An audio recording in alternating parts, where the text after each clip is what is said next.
Hello friends, learners अड्डा YouTube channel पर आपका स्वागत है। आज मैं मॉडर्न हिस्ट्री के कुछ महत्वपूर्ण फैक्ट आपको बताऊंगी। चलिए स्टार्ट करते हैं। 1905 से 1905 को बंगाल का विभाजन होता है लॉर्ड कर्जन के समय। इसके बाद 1907 को सूरत अधिवेशन होता है जिसकी अध्यक्षता रास बिहारी बोस करते हैं और इसी अधिवेशन में नरम दल और गरम दल अलग हो जाते हैं। 1909 ईस्वी में मार्ले मिंटो एक्ट होता है और फिर 9 जनवरी 1915 को गांधी जी साउथ अफ्रीका से वापस आते हैं। 1916 को लखनऊ अधिवेशन होता है जिसमें नरम दल और गरम दल फिर से अलग हो जाते हैं, एक हो जाते हैं और इसकी अध्यक्षता करते हैं अंबिका चरण मजूमदार। 1917 को चंपारण सत्याग्रह होता है। चंपारण जो कि बिहार में पड़ता है और नील की खेती के विरुद्ध यह आंदोलन किया गया था और गांधी जी का साउथ अफ्रीका से वापस आने के बाद चंपारण सत्याग्रह उनका पहला आंदोलन था। इसी से ही इन्होंने अपनी आंदोलन करने की शुरुआत की थी। 1919 ईस्वी में रॉलेट एक्ट होता है। रॉलेट एक्ट भारत आता है जिसे काला कानून भी कहा गया।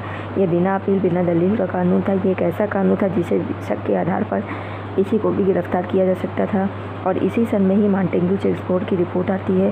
13 अप्रैल 1919 को जलियांवाला बाग हत्याकांड होता है और इसी कांड के बाद में एक जांच के लिए कमेटी बनाई जाती है जिसे हंटर आयोग का नाम दिया गया। 1920 ईस्वी में स्वदेशी आंदोलन होता है जिसमें स्वदेशी वस्तुओं को अपनाया गया और विदेशी वस्तुओं का बहिष्कार किया गया।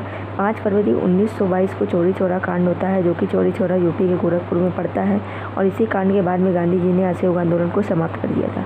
उसके बाद 1923 ईस्वी को स्वराज पार्टी का गठन होता है और इसका गठन चित्तरंजन दास और मोतीलाल नेहरू ने मिलकर किया था। 1924 ईस्वी में बेलगांव अधिवेशन होता है और ये एकमात्र ऐसा अधिवेशन था जिसकी अध्यक्षता गांधी जी ने की थी। फिर 9 अगस्त 1925 को काकोरी ट्रेन एक्शन होता है और 1925 में ही कांग्रेस का अधिवेशन भी होता है जिसकी अध्यक्षता सरोजिनी नायडू करती हैं। 1927 को साइमन कमीशन बन जाता है और 1928 को यह कमीशन भारत आता है और इस कमीशन में एक भी भारतीय नहीं था, इसलिए इसका विरोध किया गया भारतीयों द्वारा और साइमन गो बैक के नारे लगाए। और उसके बाद 1928 में एक रिपोर्ट आती है, नेहरू रिपोर्ट, जिसकी अध्यक्षता मोतीलाल नेहरू ने की थी। उसके बाद 1929 को लाहौर अधिवेशन होता है। इसी अधिवेशन में पूर्ण स्वराज की मांग की गई। 1930 ईस्वी में 12 मार्च 1930 से 6 अप्रैल 1930 को दांडी यात्रा होती है और सविनय अवज्ञा आंदोलन की भी शुरुआत हो जाती है। 1931 को गांधी इरविन समझौता होता है महात्मा गांधी और लॉर्ड इरविन के बीच में। 1932 को पूना पैक्ट होता है BR अम्बेडकर और गांधी जी के बीच में। इसके बाद 1934 को RBI का अधिनियम आता है और 1 अप्रैल 1935 को RBI की स्थापना होती है यंग हिल्टन कमेटी की सिफारिश पर। 1940 को अगस्त प्रस्ताव आता है। 1942 को क्रिप्स मिशन भारत आया। इसके बाद 9 अगस्त 1942 को भारत छोड़ो आंदोलन शुरू होता है और इसमें भारतीयों द्वारा डू और डाई के नारे लगाए गए। उसके बाद 1946 को कैबिनेट मिशन भारत आया और संविधान सभा का गठन हुआ। दिसंबर 1946 को संविधान सभा की पहली बैठक होती है और 13 दिसंबर 1946 को उद्देश्य प्रस्ताव संविधान सभा में जवाहरलाल नेहरू के द्वारा पेश किया जाता है। फिर 3 जून 1946 को एक योजना आती है जिसे माउंटबेटन योजना का नाम दिया गया।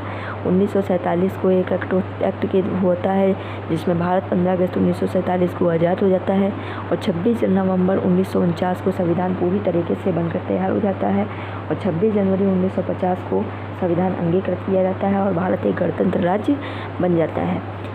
Thank you friends.